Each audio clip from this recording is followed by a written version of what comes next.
Hey guys, welcome to Data Science Club's research workshop. Today Joshua, will be covering the YOLO object detection model, and it'll be a code along, so feel free to go ahead and code along with me. I've already shared the dependencies. Go ahead and install it so that there's no delay as such.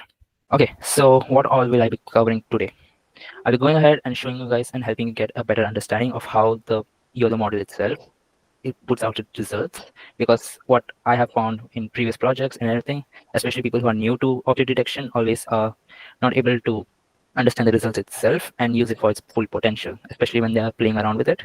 So besides that, I'll be also going and we'll be just scratching the surface of the architecture, primarily the CNN backbone architecture, which YOLO uses. And then we'll be also going ahead and looking into RoboFlow, which is the primary and really the best library when you want to go ahead and do any data set training on your own custom data set for your particular model and fine tuning it. Cool. So it should be a short workshop, hopefully. Depends. Let's see how the pacing works. And at any point, if you feel I'm going way too fast or you guys are not able to catch up with me, feel free to pause me, let me know, and I will pace up accordingly or pace down accordingly.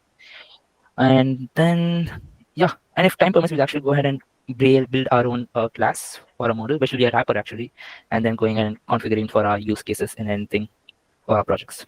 Okay, so let's dive right into it. So dependencies. This is the NVIDIA SMI, that is the system manager interface.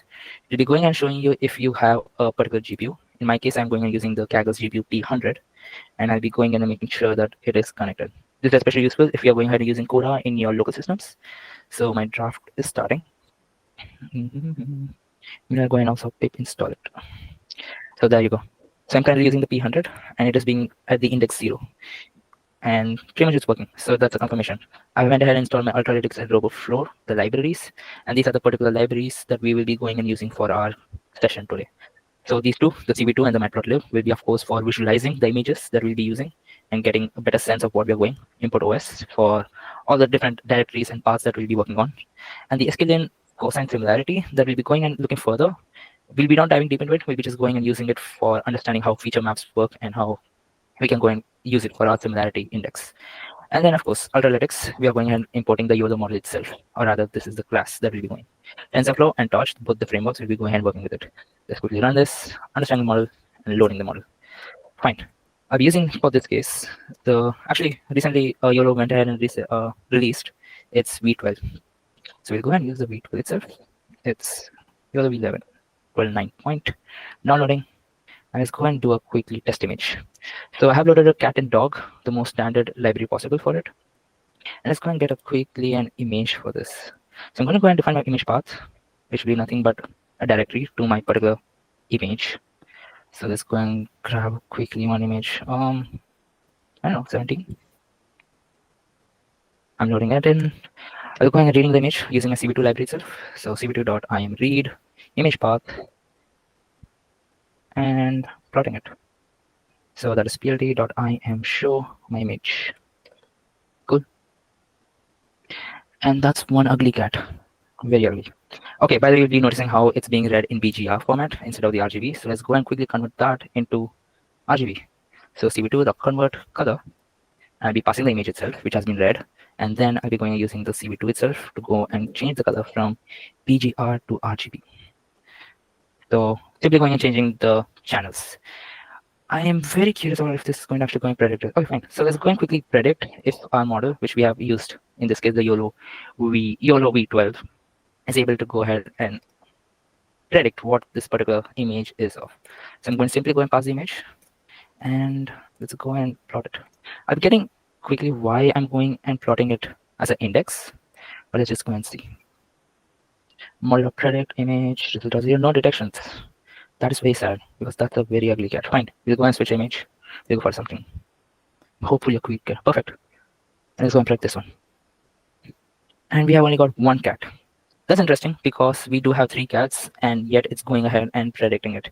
Now, I did run it earlier and most probably it's because the V12 has been recently released. So it's still not optimized and it's still under proper optimization for the whole data set. So we'll be rolling back to V11 itself. And by the N, here when I'm going and mentioning the 11N, I'm meaning the nano. So you have YOLO 11N, YOLO 11S, then you have large, medium, and the extra large. So based on whatever your particular model variant you want, you can go ahead and have that at a higher index level and pretty much use it for your use case. So of course, Nano is very fast and it has only about 28 million parameters, and it's very efficient. So we learned as predicted, right? We do have 3 cats in the image and 1 bowl also. Now keep in mind, this is pretty much the classes that have been detected. This is the inference time itself, image size, and this is what we'll be actually looking ahead further down. Just keep this in mind. It's a 4-dimensional array, and that's pretty much the shape of the image that the YOLO model is reading it as. So understand the output itself. Now you might have realized I'm going ahead and passing this as an index, and then I'm going and printing the image, or rather showing the bounding boxes of the image. So again, why is it result 0? Why am I having 4 classes yet I'm going and only printing the result 0? Now the whole idea of how YOLO's predictions work is pretty much it's a single list of all your classes. So it's like a list within lists. So for results.0, all of my things are there, and the boxes are pretty much the bounding boxes that have been formed within it. So this is the class which has been predicted. So you have having 15, 15, 45, and 15. Let's quickly see what are these 45 and all these, what do you say, class IDs. So if I were to go and call my model, and then pretty much go ahead and print out my names. There's nothing but a dictionary of all the classes that the YOLO model has already predefined in its architecture. So 0 is a person. Since we're having 15, it's a cat. And we are also having 45, which is a ball. That's what we have currently in our image, about 3 cats. And that's what we're having as a class IDs. Now also, I forgot to mention, corresponding, or rather, besides the bounding box, you're also going to have the class name itself and the confidence score. What do I mean by the confidence score? It's basically how confident the model itself is with the prediction. So it is clearly underconfident, actually, not even above 0.5. So 0.43 means it's like 40% sure that this particular image is, or rather this bounded image is of a cat. The 43% is another cat, and so on. So we'll be going and manipulating and just seeing how we can go ahead and use it for our case. So if I'm going ahead and using class, then I can just get the class IDs. So I can go and indexing that. I can go and get the first class ID. So let's go and actually iterate through it and see if we can go ahead and get particular bounding boxes. Oh, one more thing. We also have the bounding box coordinates itself. So boxes.xyxy. It's going to quickly print it. Actually, let's go ahead and print only the first one so you can have a better understanding. So what is my attribute xyxy returning? So for this particular class, which is the first one, 15 cat, some random cat, I'm going and having 4 different coordinates. As you can see, 1, 2, 3, 4. So it's x1, y1, x2, y2. And what is basically these ones are basically the diagonal coordinates for your bounding boxes that are being plotted. So your x1, y1 will be your top left. Basically, it will be your top left coordinates, and then the other 2 remaining one, x2 and y2, are your right bottom coordinates. And then you're going ahead and actually inferring your other opposite diagonals through this one. So the other combination will be, of course, x1 and y2, and then there'll be x2 and y1. And that is how you're going and getting your bounding boxes and plotting it. So we'll be actually going and using it for our use cases also, so we can go and isolate the particular classes that we are interested in. And then let's go ahead and just iterate through each and every single result. For result and results, let's say the boxes are being going and for result dot boxes dot xyxy. And if I go and quickly print my boxes, that's the particular one. So if I had to go ahead and iterate through each and every single coordinate, then I'll be going ahead and iterating through the length of whatever we have. So for I in range, a simple loop through the boxes. So of course it's going to be 4. And then if I'm going and printing my, let's say I, it's of course going to be the index number. And if I want to go and get the particular boxes, I'll be going and getting the boxes I. So this is, as you can see, every single one is being called as a separate index. Now if I were to go and actually print, or rather go and show you what this particular image is, so I can go and map each and every single coordinate to its corresponding box value, or rather whatever is the particular coordinate within that box. So I'll be going and mapping it as integers from my boxes at index I.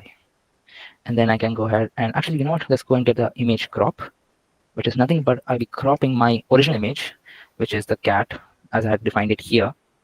And then I'll be going and using these coordinates to go and get my particular, cropped image of this one. So when you're working with cropping, it will going from y1 to y2 along the y-axis, of course, and then x1 to x2. That's my cropped image. And then I'll be going and quickly plotting my cell cropped image. So of course, since I'm going and using the last one, it'll be going ahead and getting me, what do you say, this particular one. Okay, so where is my v cat one? Fine. Boxes.I dot xy, if I'm not wrong. No, it should be boxi. Mm-hmm. Am I plotting the image itself? Okay, you can see actually it has cropped the ball itself. Fine, let's go into a specific one. Let's say I'm going and getting my confidence score also, and then I'm going and manipulating it. So I'm going to call the confidence class, or rather assign it. And then if I have a confidence of, let's say, if my confidence I index is greater than, let's say, 0.434, only then I'm going to go ahead and get my particular coordinates. So in that case, yes, I'm getting a specific cat. So you're using your confidence score and iterating through every single one of it, and then going and understanding how the image crop works and isolating them. So that's how the results are pretty much working. Since of course I'm going and plotting the last one and I'm using confidence score, it's for the particular one image. You can use subplots and go and plot all your different cropped images for each and every single class. That's up to you. So I'm hoping you guys are understanding how the whole result is itself working. So that's how the whole working. In fact, you can go ahead and get also your class IDs also for this one. So if I were to go and get my class.boxes.class, it's going to go and return my all the classes within it, and then I can again print my class ID within it. So it's simple iteration, nothing fancy going on with YOLO's predictions. There you go, first one. Fine. Now the bounding box has been discussed, so let's get rid of this. Now the V11 architecture itself, let's zoom on quickly. And what we are going to go and use for our V11 architecture. So basically you're going to have input. It goes into your CNN architecture, which is the backbone as we say it. And it's nothing but a CNN architecture, so it's convolutional. And we'll be going and extracting the feature maps from it so that we have a better understanding of the image and your model can predict according to the feature maps.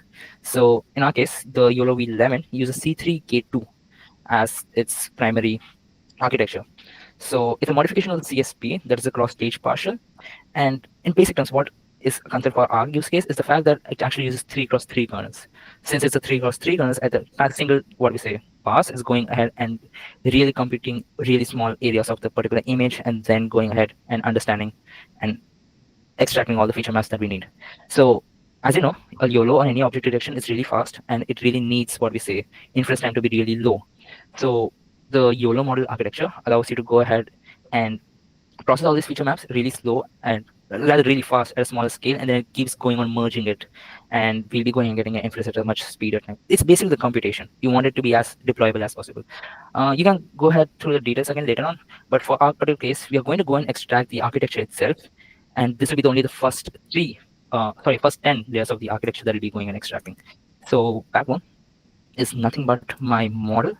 That's I'm calling the model instance itself, then going and calling my first 10 layers.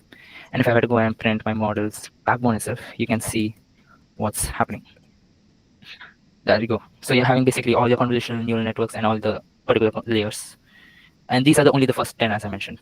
So since I'm going and getting my low level features, it's at a very early stage of learning what's being processed in the particular training data set images. So as you go ahead and teach a baby, let's say a ball, how are you going to teach it? It's going to be round, it's going to be circular in shape, and then you're going to teach about its, textures, and it rolls on the ground, all the basics. That's what's being picked up in the early stages. As you go deeper into your convolutional neural network, you'll be going and picking up the semantic information. And what is semantic information? So it's like within the particular class, let's say balls, you'll be going and detecting which is a separate ball and what differentiates within that class as a different instance. So in this case, if my class is ball, at a higher level feature, I'll be going and able to differentiate what's the difference between a basketball and what's the difference between football. So that's a different semantic information going on there, and that's what deeper neural net, or rather your neural network, will be allowing you to understand. With low level features, of course, you're going to go ahead and pick up for fast inference times. So if you want to go ahead and really quickly identify what particular class is in the rather in the image, you'll be going with your low level features. And if you want really semantic and face specific recognition, like facial object tracking and everything, that'll be going and extracting like towards the intermediate layers or towards even the end. That's where your real feature maps are rich in terms of information. So backbone, we are going to go and quickly use it. I'll go and show you how the feature maps are being processed. So the image remains the same. And let's go and pass into my backbone. Since it's simple CNN, I should be able to go and pass my image. But that's an error. And if you go through the error, you'll be actually seeing this really long thing. And so basically it's a type error, and it's due to tensor. So as I earlier mentioned, your YOLO model is a tensor-based model. So you're going to have to go and convert your tensor, or rather your image, into a tensor. So for those of you who don't understand what a tensor is, I'll quickly show you and try to explain as best I can. So if I were to go and print my image shape, it's 374, 503.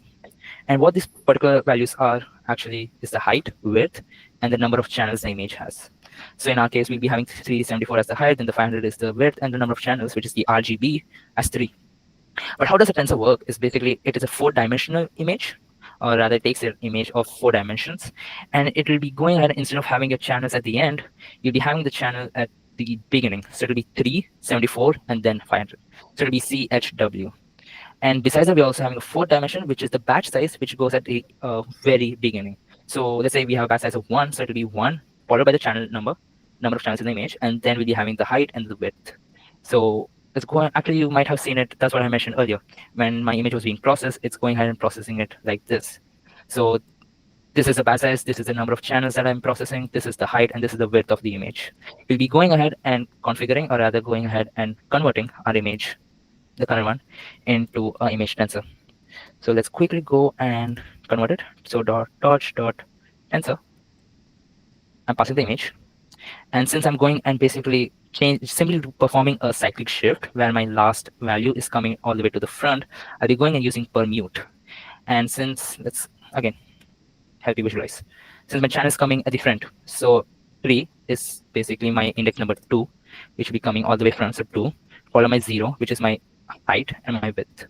So that's what I'm performing a cyclic shift, and this is the new order that I want my values to be in. And as I mentioned, I also need a batch size. Also, we'll be converting into float. That's what tensor would need. And we also need a batch size. So I'll be going and unsqueezing it at index 0. And that's pretty much your image tensor format. But of course, we had to apply a normalization. So I'll be going ahead and dividing it by 255 also. So let's quickly run this. We will be also getting one more error as well. No? Yep. So we're still having an error. And this is not related to the tensor itself, but it's related to the fact that my model has been, since I'm using a GPU, my model has been loaded to my GPU rather than my CPU, whereas my image tensor has been loaded to my CPU. So my architecture is in GPU and my image tensor has been loaded in CPU. So let's quickly go and actually make a default device as, how to say, our GPU itself. So torch.device and CUDA. If my, what do you say, I have a particular GPU. So if torch.CUDA is available, I'll be going and using my CUDA, else I'll be going for my CPU. And that's pretty much my right now device. So I'll be just going and transferring my image tensor also to the GPU. So GPU has been stored in the device, so I'll be going and using my device itself. And permute, float, unsqueeze, and anything else that I'm missing? Let's see. Device, backbone image. Oh, I'm still passing the original image. So now I'm passing my image tensor, and there you go. You're having your feature map. Cool. So if you want to quickly go and see what actually is the shape of your feature map itself, you can go and see it. So it's going to be particularly this one. I'm not going to go through that and what is our need, but the feature map itself, why do we need, we'll be going through it quickly right now. So here's a quickly AI generated code itself. This is what I was mentioning about the original image format changed to the tensor format. And I'll be going and helping you visualize how the feature maps that we have extracted right now itself look like. So honestly, to the human eye, it's not really that much, but this is what is the processing going on behind the architecture and how you'll be going and using it. So these are the first 16 feature maps, that because it's of course layered feature maps, right? So you'll be having the first 16. I know it's very hard to right now process what's happening, but as you go ahead and you understand the fundamentals, it'll be helping you out. So another AI generated quick code to go and understand how the similarity works. So feature maps, when we are going ahead and comparing it to the other ones, we can go and get a cosine similarity index, which will say, based on the features of this particular image to the corresponding second image, how similar are they and how much can we go ahead and classify them. So currently our image path has been loaded to a cat. I'll be going quickly loading it to a dog, and we'll be seeing how the cosine similarity shows up. So we are having a feature map of 0.996, and basically that's because of the fact that we are at a very early stage of the backbone. Since we are going ahead and appending, or rather using only the first 10 layers, which is at a very a nuanced stage, and you're going ahead and the model is still picking up the basics. So if we were to, as I mentioned, if you want to really go ahead and have a richer understanding of the feature maps at a later stage, you'll be going and getting the intermediate layers, and then you'll be getting the more towards the end of the layers where there's much more information, there's much more semantic information, then you'll be able to classify, and surely you'll be getting a very different feature map similarity. In fact, it will be going ahead and reducing. But since we have again went for the first 10 layers, it's still nuanced and we're still learning, or rather the backbone is still learning, and we are going and using it. Cool. So that's feature maps, and the main use case of this is pretty much going and understanding how YOLOS is using and how you can go ahead and configure it, or rather use it in your pipeline when you're working in future projects. Like recently, a project that we were working on, that's what required us to go ahead and actually extract the feature maps and use it and configure it for our pipeline specifically, and then go ahead and pre-process it and send it back to the model for further classification and other processing of the final output. So this is a little bit advanced, but I feel like every single person who is new to deep learning or anyone who's still learning neural networks should have an understanding of, especially with object detection and such. Now, pretty much we're done with the YOLO model. Let's go ahead and quickly load the custom data set. So I'm going and using my RoboFlow. I'm hoping you guys are also able to see my RoboFlow up. Okay, I don't think you're able to see the RoboFlow itself. Present something else. Now you should be able to see my RoboFlow window. Could anyone confirm? Yeah. Cool.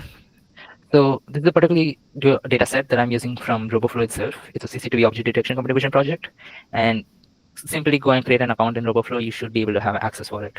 And if I were to go to the data set itself, and the popular download format is YOLO V11, and pretty much I'll be going and selecting which model format I'm using. In our case, we are going and using YOLO V11, and I'll just show my download code, and it'll generate me a snippet so that I can go and pretty much download the model itself. So in this case, I'm going ahead and getting my API key for this particular download. I'll just switch my window back to Kaggle, and I'll just load it in. So already the pip install has been done, and this is pretty much my RoboFlow being downloaded into my project notebook right now. So let's get rid of Canon docs, and let's quickly go and see the dataset also. So RoboFlow will allow you to go ahead and fine tune your model on basically, of course, your pre-trained YOLO V11 or whatever particular model you're working on, and fine tune it for your particular test case. Since our project was with crime detection and CCTV detection, using CCTV, we went ahead and used this particular data set for our project. So if I were to go and model train, let's go and quickly store all the history and results into this. So model.train, I'll be passing my data, which is nothing but the YAML file. So let's quickly see that. And the dataset, of course, has been downloaded, and this is pretty much the file itself. I'll be passing this pathway. I'll be going ahead and also passing my number of epochs that I want to train for. So in this case, let's just go with 1. And I'll be also mentioning the image size by default, what the model is accepting as. So for the sake of simplicity, let's go with 128, and let's just train it. So the training has begun. It should not take long, as far as I know, but I'm not going to necessarily go and wait for it either. But if you want to go and predict, it's going to be the same thing. But since we are only running it for an epoch of 1, do not expect any prediction to actually be shown over here. So model, or rather my results, equals to model of predict. And I can go ahead and again display the same, let's say, go through any training images and get a particular image.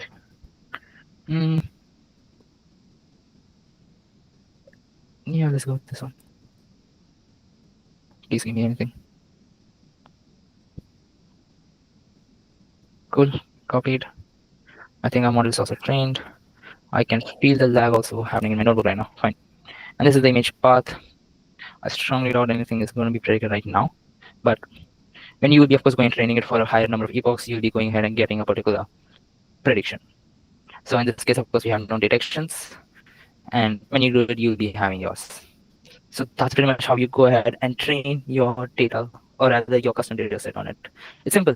RoboFlow goes and gives you everything you need. The only issue will be actually when you're going and trying to upload a data set of your own custom onto your RoboFlow account itself. That will involve actually going and making the labels, going ahead and annotating, and it's a pain actually. In fact, your co-lead, Hitesh, and I had also worked on a particular object detection model itself, and we know how much of a pain it is to go and make the, what do you say, bounding boxes and such. but let's not go into that for this particular session. So we can go ahead and quickly make our class. Our class will be actually nothing fancy, honestly. It's going to be a wrapper class, as I mentioned earlier, around the model itself. So if I'm going and creating my YOLO DSC, let's say, and that's my class, and I'm going and predefining I'm initializing it. I'm hoping at least some of you have an idea of what and how does classes work in Python, but this is how it goes in case you guys do not know. So this is pretty much a constructor class where I'm going and defining I rather passing the object instance itself within it, and then I'm going to go ahead and say the model path itself. In our case, it will be the YOLO v11, and I don't see any reason to add anything else right now. So self dot model, that's my data member, as I say in any object-oriented language. I'll be going and loading my model, or this case my YOLO, and passing my model path. And in this case, my model path actually will be the YOLO v11 nano dot point. So that's my model path. Also, let's go and quickly get our backbone. Self dot backbone, and same from my model itself, I'm going to go and extract the first 10 layers. Cool. And pretty much that should be, I don't see anything else right now to go and get from the initialize for. So that's pretty much the initialization. Let's go and quickly define our pre-processing image itself. So I'll be going ahead and passing the image itself, and then I'll be passing the image path. Cool. And my image itself is going to be cv2.imread, my image path, and then going ahead and converting it to RGB, cv2.color, PGR to RGB, and cv2.convert color. Done. So I'm going converting from, again, all the things we have went ahead and seen through. So I'm reading the image itself. Cool, that's done. Now quickly let's go and define a feature map. So feature map self, and again let's go and pass the image path itself, because I hate going and defining an image and then going ahead. I'm an incredibly lazy person. So I'm going to go ahead and define my image, and I'm going to go and call the function with itself. So since this is within the class itself, I'm going and passing the self dot preprocess my image, and passing whatever we had passed it earlier. So that's the image path. And then I'll be passing it through my backbone. So backbone, or rather let's go and define it as a feature map equals to self.backbone and my image. But again, the backbone itself needs a tensor. So we also need to then find, or rather convert it into an image tensor. So image.tensor, and whatever we had done the previous processing as, so torch.tensor, we are going ahead passing the image itself, going and permuting it, or rather reorganizing it to go 201. Then we are going and converting into float, adding the batch size dimension.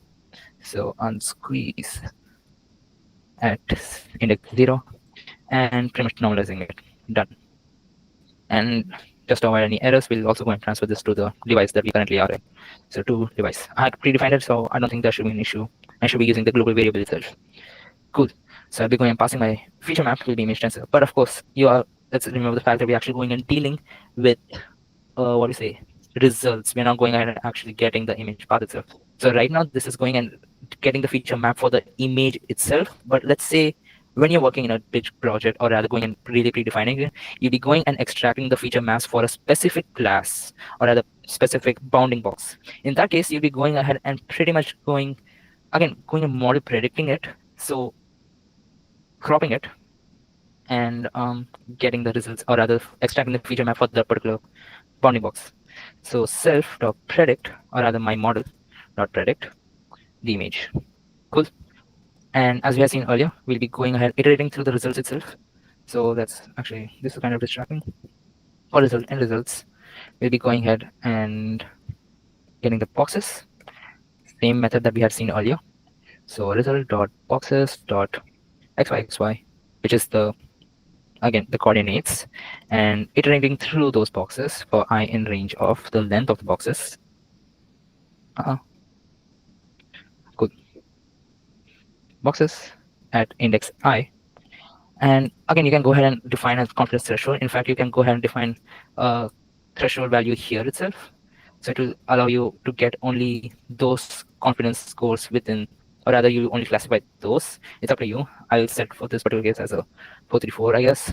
If you're going and passing it as a parameter, then make sure that you're also going and passing it, or rather initializing it within your instance when you're creating the model or rather object. So the confidence score, let's say, or rather this in case is a threshold, right? So this will be the threshold itself. Done. Let's, it depends on you if you want to use, sure you can. Let's go and quickly map the values x1, x2, y2 equals to model or rather result. Oh, by mapping it, right? Map int, and then go and get your boxes. So boxes for this particular one, x, y, I, I'm going to get my, yeah, that's it. So those are the coordinates that I'm getting for this particular one. And then I can go and get my object crop, which is nothing but going and taking the image, which I did earlier, cropping it because that's my area of interest, let's say, and pretty much passing it into my backbone. So let's go and call this again. So in this image tensor, I'll be going actually processing the object crop. Now again, since I'm still not have when I made it in tensor, and this all is being done by CV2 itself, is going to be in the RGB channel with the dimension of 3 itself. So this is my object tensor. So what my object crop is, again, let's go through it quickly. I'm going ahead, predicting my model, going and getting my bounding box, and then getting the particular bounding box, cropping it, and then passing it to my backbone. So that's what my object crop is here. And if you want, you can go ahead and, as I've set here for a 4.34, you can go and also get it here. So confident result, if my particular confidence is, let's say, above whatever threshold I've set here. So if confidence I is greater than my self.threshold, only then I'll be going and plotting or rather extracting my feature map. That's totally up to you. That's the thing. Once you understand the results, you'll be able to go ahead and manipulate it as per your wish and understand it perfectly without any issues. So object or tensor, getting the feature map. And usually when you're working with projects like such these, you'll be going ahead and maintaining a database. So let's, for the sake of simplicity, we'll just go and create a quick dictionary and I'll be going and indexing and saving it there. So that's my feature map I, self.backbone, image tensor, and pretty much. And I'll be at the end of the function, or rather in this case it's our attribute, I'll be going and returning my feature maps dictionary. Done. So let's quickly run this, and training the model, I don't think we have time for this to cover, but it's going to be the simple one itself. So get feature map, and let's go ahead and initialize our instance. So I have currently named it as the YOLO DSC. I'm going and passing my model itself. It's all predefined, so done. No need as such to go and get it. I'll be passing the image map itself. So object dot get my feature map, and I'll be passing my image path itself. But this is going to be an index. So for the sake of simple, we'll just go and return the feature map I itself, or rather 0. And the images look available I referred before assignment. Where am I referring it to? Oh, here. None of the boxes, YOLO, blah blah blah. And then I'm passing it through feature map is not defined. Feature map I, feature maps. And this is going to be object tensor. Should work. God bless my soul. So that's how you're going to go ahead and use the particular wrapper class itself to go and get your feature map itself. So this was pretty much what it's at a very small scale for you guys to understand what the feature maps is and how to go and manipulate your YOLO model to go and get for your particular pipeline. In our case, we needed to go ahead and extract the feature maps for each and every single bounding box and have much more control over it. So that was the particular what our client needed, and that's why we had went through this particular project. But I do feel, again, as I mentioned, it's going to help you understand how the architecture works. In case you want to train, again, you can go ahead and also define a new class, but it'll be, again, a wrapper itself, so it will be your own custom train. And as I mentioned earlier, you'll be passing the data itself, then you'll be passing your number of epochs, and then you'll be passing your image size. And pretty much it'll be nothing but your history, which is the variable where we store all our results in, dot self dot model dot train. Your data will be equal to data, your epochs will be equal to epochs, and nothing much. So now you can also go and within this class itself go and return your, or rather train your model that you have currently defined. So that's pretty much it for this particular session. And yeah, so pretty much feature maps, how do you go and extract the backbone of it, how do you use it in your own custom class and configure it. So fine then, in case you guys I know it's a lot, especially when you guys are still starting out, especially with object detection, but if you guys have your fundamentals right, especially with these stuff, it really increases the number of scope and how expendable you can with your object detection models, especially with feature maps, because again, YOLO uses the C3K2, as I mentioned earlier. It's incredibly fast and really decreases the inference time by incredible heights and everything. You can also go and actually use your own custom architecture if you guys are really understanding how to go and what do you say, utilize it. And that's what big projects or any other pipeline works will help you understand. So that's my suggestion for you guys, and I really hope this was useful for you guys working for your projects, and you guys have a better understanding of how to also use RoboFlow in this particular session. Cool. Again, any questions, feel free to ask, feel free to DM me, and I surely and Hitesh will figure it out and help you guys out. I'll be sharing this notebook also so that you guys can go through it. And the recording is, of course, going up on our Data Science Club's YouTube channel. Feel free to subscribe to it and go through it in case you guys have lost me anywhere or my pace was too fast. The time constraint was an issue. I still feel like this was an incredibly long session. But again, thank you for being here, and I really appreciate every single one of you here.